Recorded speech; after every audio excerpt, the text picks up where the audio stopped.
अनंत उपकारी परम आराध्य प्रभु महावीर को नमन।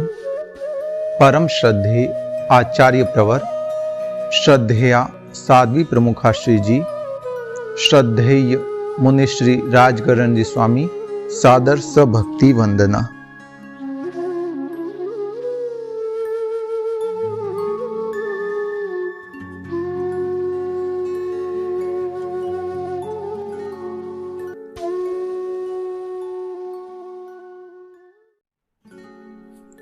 जय जिनेन्द्र। अरहत वंदना की सीरीज के साथ हम आपके समक्ष प्रस्तुत हैं 9वां वीडियो लेकर। सव्वे पाणा न हंतव्वा एस धम्मे धुवे निये ई सास ए। सभी प्राणी इस संसार में जो भी हैं उसकी हम हत्या नहीं कर सकते, उनको प्रताड़ित नहीं कर सकते, उनकी किलामना नहीं कर सकते, उनको न तो मसल सकते हैं न भयाक्रांत कर सकते हैं। कोई भी जीव इस संसार का ऐसा नहीं है जिसे हम भयाक्रांत भी कर सकें। मारना तो दूर की बात है, एक भी जीव ऐसा नहीं है। यही नित्य, शाश्वत और ध्रुव अहिंसा धर्म है, ऐसा भगवान ने फरमाया है। तुम किसी जीव को प्रताड़ित नहीं कर सकते, किसी जीव का हनन नहीं कर सकते, किसी जीव का वध नहीं कर सकते, किसी जीव को क्षत विक्षत नहीं कर सकते, टुकड़े नहीं कर सकते। हम तो गृहस्थ जीवन में रहते हैं, जहां दिन प्रतिदिन हमारे घर में सब्जियां आती है, कुछ सब्जियों को क्षत विक्षत किया जाता है। धनिया है तो उसमें पत्तियों को तो लिया जाता है, पंखुड़ियों को तोड़ा जाता है, कैसे क्षत विक्षत होता है। नींबू को सुधारा जाता है। देखो, शब्द का फर्क पड़ता है। लोग कहते हैं काटो, सब्जी काटो, ककड़ी काट के देना। काटना शब्द कभी उपयोग में नहीं लेना चाहिए। सुधारना, देखो कार्य तो वही होगा, मगर एक शब्द का सही उपयोग करने का कारण हम अनावश्यक कर्मों के बंधन से बच जाएंगे। कोई व्यक्ति अंधा है, यदि हम उसे कहें ए अंधे, कैसा लगेगा लोक व्यवहार में?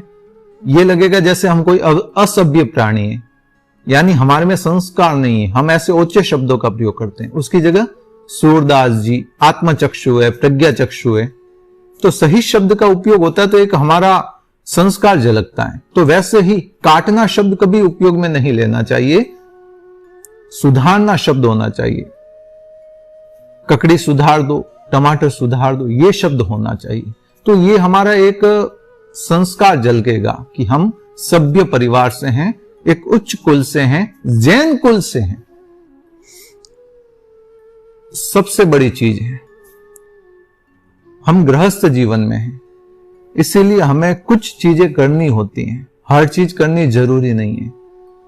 कोई भी कार्य हो, क्रिया हो, जहां अपेक्षा है वहां तो हमें करनी होगी।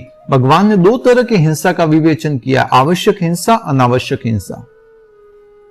आवश्यक हिंसा वो होती है जैसे घर गृहस्थी चलाने के लिए जो हम व्यापार करते हैं, वो आवश्यक हिंसा है। महिलाएं खाना बनाती है, वो आवश्यक हिंसा है। मगर अनावश्यक हिंसा क्या हुई? किन्हीं चीजों का अपव्यय कर देना। अब जरूरत तो इतनी सी है, मगर हमने इतना सारा ले लिया। घर पे तो फिर भी हम थोड़ा विवेक रखते हो, मगर जहां शादियों के खाने में जाते हैं वहां हमारे साथ क्या होता है, हमें कुछ मालूम ही नहीं रहता। बस ये लगता है कि दूसरी बार ये आइटम मिलेगी ही नहीं, इसीलिए हम खाना एक है पीस, मगर 2 पीस लेके आ जाते हैं। कहीं छोटा सा पिज्जा है, ऐसे तो घर पे बनते होंगे, मगर फिर भी एक आकर्षण रहता है, वहां 2-2, 3-3 पिज्जा ले लेते हैं। खाते एक है, एक फेंक देते हैं। यार 50 आइटम है, अगर ये 2 पिज्जे खा लिए तो फिर हम वो फेंक देते हैं। ये अपव्यय है, अनावश्यक है। इसीलिए भगवान ने कहा है जहां आवश्यकता है, जरूरी है, वो बात अलग है, हालांकि उसका भी पाप लग रहा है।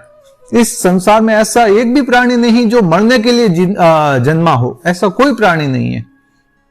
जो ऐसा जीव हो जिसकी हम हत्या करें तो कोई पाप नहीं है, ऐसा तो कभी हो ही नहीं सकता। हिंसा हिंसा है, चाहे एकेंद्रिय हो या पंचेंद्रिय हो। आत्मा सबकी समान है, चाहे सिद्धों की हो या निगोद के जीवों की हो, अनंत कायिक जीवों की हो, सबकी समान है। इसीलिए वंद्य कोई नहीं है, मारक कोई नहीं है, किसी को हम मार नहीं सकते, प्रताड़ित नहीं कर सकते। यही अहिंसा धर्म है जो शाश्वत है, नित्य है, कल भी था, आज भी है और कल भी रहेगा। आपका साधर्मिक जैन नरेश चोपड़ा, बालोतरा सूरत।